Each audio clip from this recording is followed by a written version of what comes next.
Good evening everyone. तो कैसे हैं आप लोग दोस्तों? आज मैं टॉपिक पर बात करने जा रही हूँ। बहुत ही ज़्यादा दुख देने वाला टॉपिक है। 29 साल का लड़का, सॉफ्टवेयर इंजीनियर, डाटा डेवलपर, और इतना टैलेंटेड होने के बावजूद में वो किस तरीके से प्रताड़ित था। एक महिला से वो किस तरीके से प्रताड़ित था कि 1.5 घंटे का उसने नोट्स बनाया। 29 पन्ने, 1.5 घंटे का उसने जो वीडियो बनाया, जिसमें उसने अपनी एक एक बात रखी कि किस तरीके से वो प्रताड़ित हुआ, किस तरीके से कानून व्यवस्था ने उसके साथ उस गंदा मजाक किया, किस तरीके से एक एक चीज का जो है उसके साथ कानून व्यवस्था के लोगों ने मिलके, उसकी पत्नी ने मिलके उसके साथ कैसा व्यवहार किया, कितना तड़पा वो। 6 महीने से वो प्लान बना रहा था, आज जाकर उसमें सफल हो गया और आज वो रंजोगम से दूर अपनी दूसरी दुनिया में है। जी हाँ, मैं बात कर रही हूँ सुभाष, अतुल सुभाष की, जो आज इस दुनिया में नहीं रहे और उन्होंने सुसाइड कर लिया। क्यों? क्योंकि उनके ऊपर 9 केस लगाए गए थे अनलीगल तरीके से, और सारे प्रमाण होने के बावजूद भी वो बंदा नहीं बच पाया।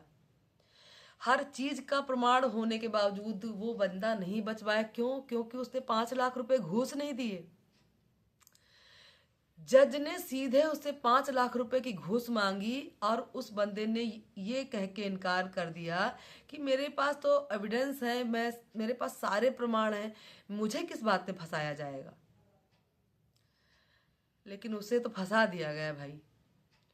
उसकी पत्नी की कही बात कि तू तो मरता ही नहीं, तू कहीं मर क्यों नहीं जाता, तू तो जिंदा क्यों है, तू सुसाइड क्यों नहीं कर लेता। कर लिया ना आखिर उसने, चला गया ना वो, तड़पती हुई अपनी माँ बाप परिवार भाई बहन को सबको छोड़कर। तुम्हें नहीं पता कि एक इंसान को बड़ा करके उसको इंजीनियर बनाने में एक एक दिन का माँ बाप का कितना, अपने सपनों को मारकर वो एक लड़के को यहाँ पर खड़ा कर पाए, और आज वो चला गया। कैसे जिएंगे वो तो भगवान ही जाने। लेकिन जिस तरीके से उसके साथ में हुआ ना, जब वो वीडियो पे सामने बोल रहा था ना, तो उसको देख के मतलब आत्मा कांप रही थी कि अभी सुसाइड करेगा, अभी सुसाइड करेगा, अभी ये चला जाएगा यहाँ से। इतनी प्रताड़ना, इतना दर्द, कितना प्रताड़ित किया गया। 15-15, 20-20 लाख रुपए उसके ससुराल वालों ने उससे मांगा, और जब उसने वापस ले लिया अपने पैसों को बहाना बना के किसी भी तरीके से, तो उस पर अनलीगल केस लगा दिए गए। 2 साल के बच्चे का, 2 महीने के बच्चे का 40-40 हजार रुपया खर्चा, और फिर आपकी डिमांड बढ़ती गई क्योंकि आपको नहीं मिला, उनकी पत्नी को नहीं मिला खर्चा, क्योंकि वो भी सॉफ्टवेयर, वो भी इंजीनियर थी, तो खुद कमा रही थी, वो इन्होंने साबित कर दिया था। तो जज साहिबा ने क्या किया कि इनको जो है बच्चे की कस्टडी के लिए, बच्चे के लिए उनके ऊपर लगाया गया पहला 20 हजार, 40 हजार, फिर 80 हजार रुपये तक का। एक 4-6 महीने के बच्चे को 80 हजार रुपये उसकी कस्टडी के लिए, उसके देख रेख के लिए पैसा चाहिए था। सारा कुछ गेम पैसे का है। दुनिया कैसी हो गई कुछ समझ में नहीं आ रहा। दुनिया में रिश्तों का कोई मजाक ही, मतलब कुछ मोल ही नहीं है। हर जगह रिश्तों का मजाक उड़ाया जा रहा है, हर जगह छीछा लेदर मची है रिश्तों की। क्या हो रहा है दुनिया में? आज वो बच्चा, 29 साल का वो लड़का, जब वीडियो बना रहा था, ऐसे बैठा था अपना हेडफोन लगा के, उसको चेहरा उसका देखते देखते लग रहा था कि ये बस यहीं तक था इसका सफर। काश कोई उस समय उसके पास होता, काश उसको कोई उस समय रोक लेता। और उसने अपनी बात में कहा कि उसने नहीं बताया अपने मम्मी पापा को, नहीं परेशान करना चाहता था, इसलिए उसने, उस बच्चे ने अपनी बातों को भी अपने माँ बाप से शेयर नहीं किया। इतना प्रताड़ित होने के बाद में भी उसने अपने माँ बाप से कोई बात शेयर नहीं करी इस तरीके की कि नहीं उसके मम्मी पापा परेशान होंगे। वो बंगलौर से उसको यहाँ पर आना होता था, केस लगता था, और फिर वो वहां से यहाँ तक दौड़ कर आता था। फिर होता था कि केस, जज साहिबा नहीं है, केस नहीं लगेगा। बंगलौर से वो यहाँ तक आया और वो दिन रात जगा, और उसके बाद में जज साहिबा, इसके लिए कोई कानून नहीं बनना चाहिए था कि कोई इंसान कहीं भी बैठा हो, आपने केस लगा दिया, वो इंसान दौड़ के आया, आप चली गई, आप वहां है ही नहीं, तो केस की डेट पड़ गई। वो इंसान जो 2 दिन स्ट्रगल करके आया, उसका क्या? उसकी मेंटल स्थिति का क्या, उसकी मेंटल स्थिति के बारे में किसी ने नहीं सोचा। पूरे सिस्टम ने इसके साथ मजाक किया क्योंकि उसने 5 लाख रुपए घूस नहीं दी। उसने अपने वीडियो में बताया कि पहले जो है उनके जो होते हैं पिए हुए जो भी होते हो, हमको नहीं पता, ठीक से याद नहीं है शब्द, इनके जो बाबू लोग होते हैं उन्होंने 3 लाख इससे मांगे। तो इसने जो है नहीं दिया क्योंकि इसको लगा कि बाबू लोग ऐसे ही पैसा खा लेते, मैं इनको क्यों दूं, मेरे पास तो लीगल साक्ष्य है, मैं क्यों दूं इनको पैसा। फिर जब इसको कोर्ट में बुलाया गया, वहां पर इनकी पत्नी पहले से ही मौजूद थी, तब जब ये अंदर गया फिर जज साहिबा ने उनकी पत्नी को बाहर कर दिया। फिर उससे डायरेक्ट बोला कि 5 लाख दे, मामला को सॉर्ट आउट करा दूंगी, तो केस को जो है फाइनल कर दूंगी। उसने कहा कि मेरे पैरों के तले से जमीन खिसक गई कि जज साहिबा डायरेक्ट, तब उसको एक एक बात समझ में आई कि जो 3 लाख रुपए उससे पहले मांगा गया था वो कहीं ना कहीं लीगल ही था, इन लोगों ने ही मांगा, यानी जज साहिबा ने। और भाई उधर ससुराल वालों को क्या कहना। उसकी वीडियो में मैंने जो देखा कि पहले उससे 2-3 लाख करके लिया गया, फिर 15 लाख लिया, उसने दिया भी, फिर जब इसने मांग लिया तो उस पर केस लगाया गया।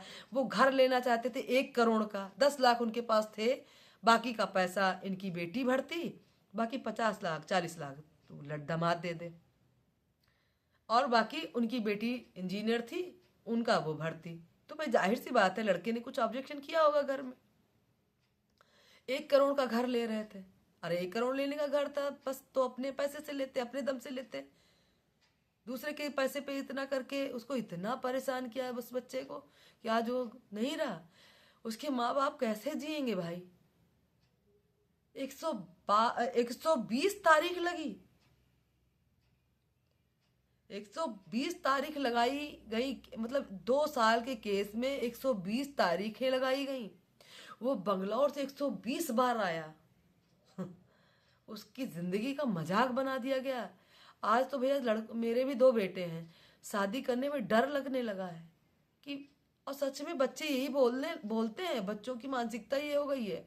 बच्चे बोलते हैं कि मम्मी कुछ नहीं कहा जा सकता, लड़कियां इस्तेमाल करती हैं, क्यों?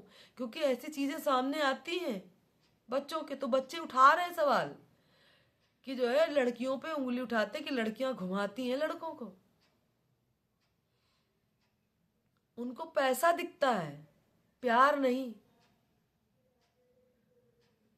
जैसा कि उसने बताया, उसके बताने के मुताबिक वो बहुत ज्यादा परेशान था, और उस परेशानी ने उसने जो है 29 पन्नों का नहीं 24 पन्ने का 24 पन्ने का उसने नोट्स लिखा, 1.5 घंटे की वीडियो बताई, एक एक धारा, एक एक जो है अपने ऊपर लगे आरोप का उसने बाकायदा बहुत अच्छी डीपली उसने बताया पूरा। और उसने न्याय मांगा है कि यूपी की मतलब अदालत में मुझे नहीं यकीन है, लेकिन गुजरात की जो है नहीं, कर्नाटक की जो है सरकार, कर्नाटक का न्यायालय मुझे न्याय जरूर देगा। यूपी की मतलब न्यायालय पर उसको विश्वास नहीं था, उसने कर्नाटक के न्यायालय पर गुहार लगाया कि मुझे न्याय जरूर मिलना चाहिए। और हम सब आप लोगों से प्रार्थना करते हैं कि सब लोग जस्टिस करिए, अतुल सुभाष के लिए सब लोग जस्टिस के लिए मांगिए, सब लोग निकलिए रोड पर, दीजिए धरना, जलाइए कैंडल, निकालिए मसाल। लड़कियां ही नहीं, लड़के भी प्रताड़ित होते हैं भाई, लड़के भी प्रताड़ित होते हैं। और ये पहला अतुल नहीं है, बहुत सारे लड़के प्रताड़ित हो रहे हैं और होते रहेंगे। अगर इनके खिलाफ कोई जो है इस गंदे कानून के खिलाफ अगर आवाज नहीं उठाई गई तो आने वाले समय में बहुत सारे केस ऐसे सामने आएंगे, बहुत सारे अतुल सुभाष बनकर सामने आएंगे, और बहुत सारे लोग इस दुनिया में तड़पते छोड़ जाएंगे अपने माँ बाप को। क्योंकि मेंटल वो एक तो स्ट्रेस लेते हैं अपनी नौकरी का, समाज का, परिवार का, उसके बाद में इस स्तर पे पहुंचा दिया जाता है उनको कि वो अपनी जिंदगी ही हार जाए।